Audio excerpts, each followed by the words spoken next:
الحمد لله مرحم النفوس ومربيها عالم الغيب والشهادة، نحمده الله جل وعلا ونستعينه ونتوكل عليه ونصلي ونسلم على نبينا محمد أفضل الله تم الصلاة والتسليم عليه بعونه تبارك وتعالى. وكل زبالونج أما تندو أما جفك واتشتيب الله جل وعلا تمسا وكل زيو النبي تجيزاكو أتسنجو يبتسواكو نغاوة تونده چتوف تسوي الله انتكيرا naye tumusaba Allah tusonyiwe ya rabbi allahumma amina bi'aunihi tabaraka wa ta'ala. Olunakula olwaleero tuba n'omusomo gwaffe oguyitibwa ar-rijalu hawlu rasul sallallahu alayhi wa sallam.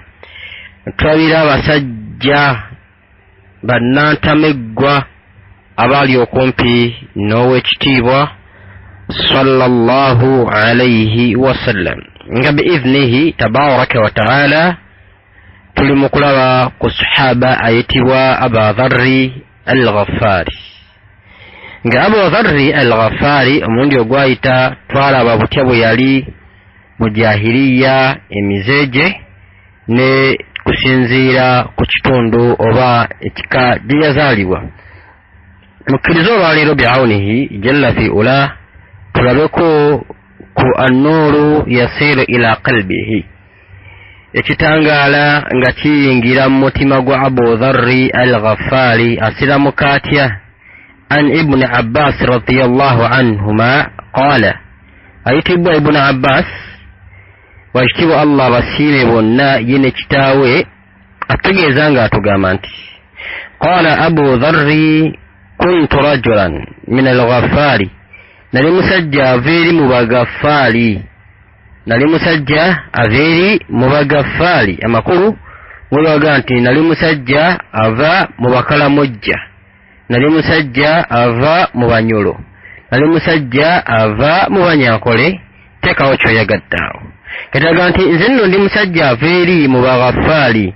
Fabalaghna anna ar-rajula kad kharaja bi Makkah yaz'am annahu an-nabiy. Agamba naye tuba tukyali eyo gye tuli mu byalo byaffe eyo akalakali wakati wa Makka ne Madiina gye baali bawangaalira akamanyiddwa nti ko kabanyaguluzi. Ne tufuna amawulire nti wazeewo omusajja Makka eyo yeeyita nnabbi.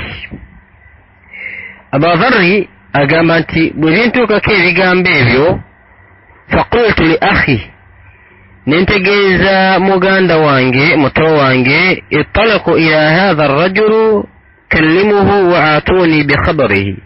Nayaga nti neŋŋamba muto wange nti yangu wambagirawo ogende eri oyo omusajja oyogereko naye omuwulirize ebigambo bye, ojje ombuulire biki byagamba, biki byali omulabye otya, kyonna ky'omuwuliramu ojje okiŋŋambe. Abu Dharri al-Ghaffari mutowe nti yajeema n'agenda agamba nti fantaraka n'agenda mutowe ne wayita akabanga akawerako thumma raja'a ilayhi, yama n'akomawo n'amugamba nti ikhbiruni ma indak, kale mbuulira omusanzu otya, kiki ky'ofunyeeyo.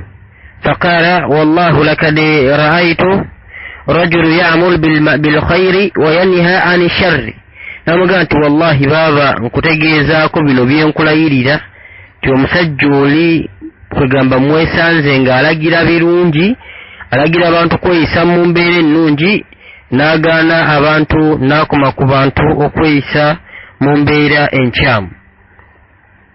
Faqalat lahu, n'amugamba amakulu Abi Dharri agamba mutowe nti lam tashfani min khabar shay, talina kyombuulidde kwegamba ebiseera byange bye wayonoonye budde bwa bwereere, bweziba nsimbi ze nakutaddemu ogere by'ovuddeyo oyogera, ujulula ebiseera byaffe bya bwereere yakhe kiki. Aba Dharri mu mbeera ey'okunyiiga fantalaka binafsihi, naye akanneetuukireyo olabeka gwe kyeyogerako tokimanyi. Abu Dharri yennyini bwe yeetuukira ng'alaba amawulire mutowe gamuwadde tegamukoledde, najaga nti waqadamtu Makka, nentuuka Makka wala a'rif minhu ay, nga siina katundu konna ke mmanyi Makka na siina gwe mmanyi Makka nabakubadde tewaatuli wala. Agamba nti washarabtu min ma'i zamzam naye nabeerawo nga nnywa ku mazzi ga zamzam wala a'rifu minhu wa aqra'u an as'al anhu nga siina gwe mmanyi mu bonna naye nga nnywa amazzi ga zamzam naye nga mpulira ntya n'okubaako ne gwe mbuuza. Agamba nti wa akun fil masjidi naye nabeerawo masjidi nnywa ku mazzi mbeerawo ku muzikiti gw'oguli awo wali amazzi ga zamzam amakulu gw'okukaaba awo waali wanywa ku mazzi walaba bayitawo wagamba oba yo yayiseewo oba yaliwa naye nga ntya okubaako ne gwe mbuuza ambuulire ku musajja oyo yaliwa nsobole okubeera nga nze kennyini mwerabirako mwebuuliza.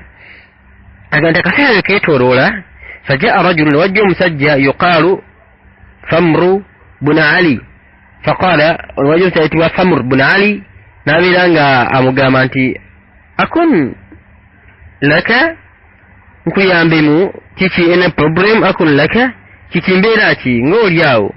Agamba nti arrajulu gharib kulaba oli mupya nnyo wano olinako embeera yonna ekutuuseeko akun laka kitegeeza nti nkubeererewo noga nti waye ene problem boss waliwo akazibu mbeera ki kulaba nti nkulaba rajulan gharib oli musajja mpya nnyo wano oli mugenyi.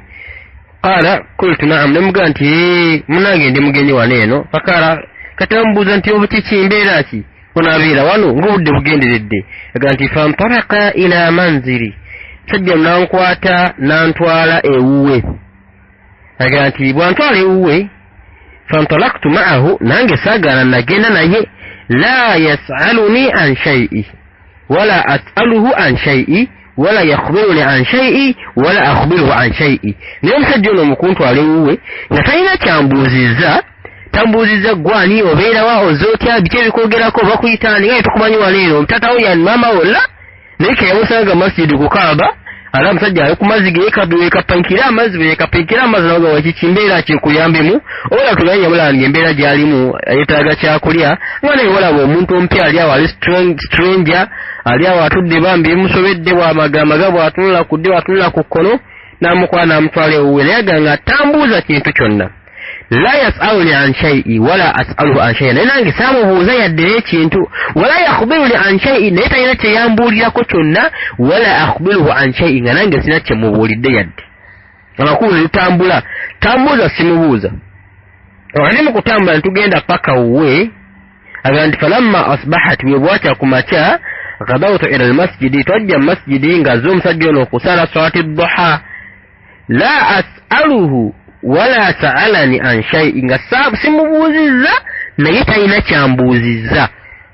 Abu Dharr agamba nti fa'ajabtu fi dhalika ekyo kyokka kyanneewuunyisa omuntu okunkwata nantwala ewuwe nandabirira nandiisa nampa ew'okusula nga tambuuzizza kintu kyonna nange saamubuuza yadde nga talina kyambuulidde ku bintu byonna ku mbeera ki yonna nange siina kye namubuulira ku lukwe lwange olundeese. Abu Dharr agamba nti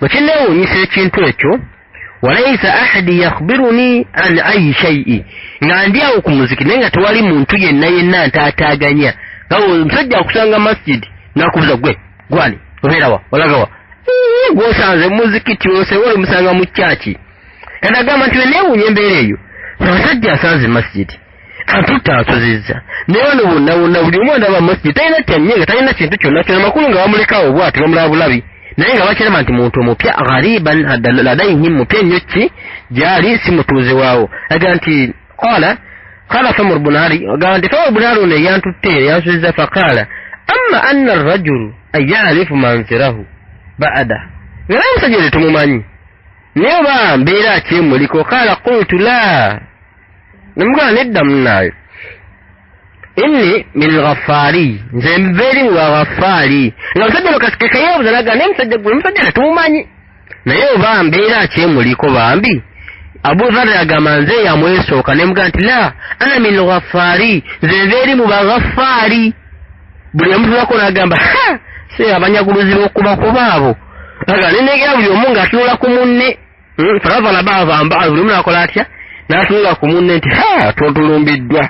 Aga musajja oyo faakhbartu nemugaa nti samitu an rajulu nawulira omusajja yazamu annahu nabiyyi yeeyita nabbi mwana watu otujuta nekirabe awo tabaraka wa taala. Abu Dharr